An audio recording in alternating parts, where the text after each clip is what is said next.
நாம் எதை அதிகமாக நம்புகிறோமோ அதுதான் நடக்கும்.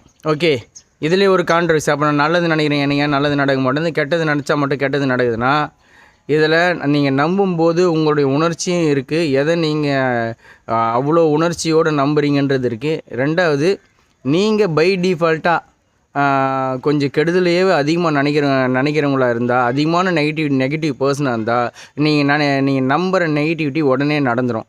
ஓகே, அதுதான். ஸோ இது நிறைய கான்ட்ரவர்சியான விஷயம் இதுதான். ப்ளசிபோ எஃபெக்டே இதுதான். நீங்கள் நம்பிக்கையோட, அதில் ஒரு நன்றி உணர்ச்சியோட இது நடக்கும் இதை நான் நம்புகிறேன்னா கண்டிப்பாக அது நடக்கும்.